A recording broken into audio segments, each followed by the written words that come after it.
అసలు బద్రీనాథ్లో ముందు ఏ దేవుడు ఉండేవాడు, శివుడు ఎందుకు తాను నివసించే ప్రదేశాన్ని వదిలి కేదార్నాథ్ వెళ్తాడు అనే ఇంట్రెస్టింగ్ స్టోరీని ఇప్పుడు మనం తెలుసుకుందాం. ఒకసారి నారదుడు మహావిష్ణువుతో, స్వామి, మీరు తపస్సు చేసి మానవజాతికి ఏదైనా ప్రయోజకరమైన ఒక పని చేయాలి, వారికి మీ అనుగ్రహం ఇవ్వండి అని నారదుడు విష్ణువును కోరతాడు. దానితో విష్ణువు వైకుంఠం నుండి దిగి వచ్చి హిమాలయాలకు చేరుకుంటాడు. అక్కడ తపస్సు చేయడానికి ఒక మంచి ప్రదేశం కోసం వెతుకుతూ ఉండగా ఒక అద్భుతమైన ప్రదేశం కనిపిస్తుంది. ఆ ప్రదేశమే నేటి బద్రీనాథ్. కేవలం ఆ ప్రదేశం మాత్రమే తన తపస్సుకు సరిపోతుందని అనుకుంటాడు. కానీ ఆ ప్రదేశం శివుని నివాసం. అది తెలుసుకున్న విష్ణువు తన మనసులో, నేను చాలా సంవత్సరాలు ప్రశాంతంగా ధ్యానం చేయాలంటే ఈ ప్రదేశాన్ని నా సొంతం చేసుకోవాలి అని అనుకుని తాను అనుకున్నది సాధించడానికి విష్ణువు ఒక చిన్న బాలుడి రూపంలో అవతరించి శివుడి ఇంటి బయట ఏడుస్తూ ఉంటాడు. అప్పుడు అక్కడే ఉన్న పార్వతీదేవి ఆ బిడ్డ ఏడుస్తున్నది చూసి తల్లి ప్రేమతో ఆ బిడ్డను ఓదార్చాలని అనుకుని ఆ బిడ్డను తీసుకుంటూ ఉండగా ఇంతలో శివుడు, ఆ బిడ్డను తాకకు అని ఆమెను హెచ్చరిస్తాడు. అది విని పార్వతీదేవి ఆశ్చర్యపోయి,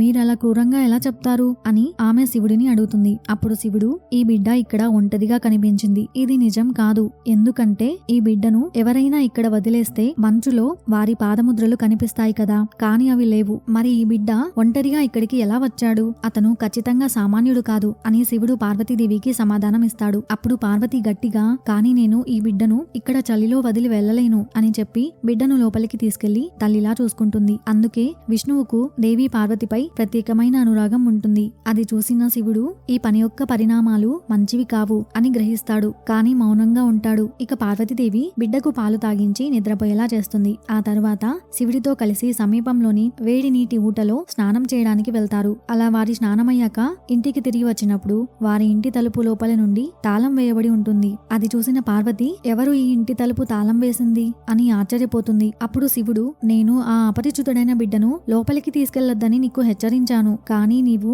నా మాటను లెక్క చేయలేదు అని పార్వతీదేవితో చెప్తాడు. అప్పుడు పార్వతీదేవి, ఇప్పుడు మనం ఏం చేద్దాం అని శివుడిని అడుగుతుంది. అప్పుడు శివుడు సమాధానమిస్తూ, మనకు 2 మార్గాలు ఉన్నాయి. నా ఇంటిని నేను ధ్వంసం చేయాలి, లేదా మనం బద్రీనాథ్ ను వదిలి వేరే చోట స్థిరపడాలి. మనం వేరే చోటికి వెళ్దాం, ఎందుకంటే లోపల ఉన్నది నీ ప్రియమైన బిడ్డ, నేను దాన్ని తాకలేను అని శివుడు పార్వతీదేవితో చెప్తాడు. కాబట్టి శివుడు మరియు పార్వతీదేవి బద్రీనాథ్ ను వదిలిపెట్టి కేదార్నాథ్ లో కేదార్నాథ్ జ్యోతిర్లింగంగా స్థిరపడతారు. అప్పటి నుండి కేదార్నాథ్ కూడా బద్రీనాథ్ లాగే పవిత్రమైన ప్రదేశంగా మారుతుంది. నేటికి భక్తులు బద్రీనాథ్ మరియు కేదార్నాథ్ పేర్లను ఒకేసారి ఉచ్చరిస్తారు. హిందూ పురాణాల ప్రకారం బద్రీనాథ్ లో విష్ణువు శివుడిని ప్రార్థిస్తాడని చెప్తారు. ఎందుకంటే ఈ పవిత్ర స్థలం విష్ణువు ఆధ్యాత్మిక జ్ఞానాన్ని పొందడానికి తీవ్రమైన తపస్సు చేసిన ప్రదేశంగా పరిగణించబడుతుంది. ముఖ్యంగా శివుడిని అత్యున్నత యోగిగా గుర్తించి లోతైన అవగాహన మరియు జ్ఞానోదయం కోసం అతని ఆశీర్వాదాలను కోరుతుంది. ఈ చర్య త్రిమూర్తులలోని శివుడు మరియు విష్ణువు మధ్యలో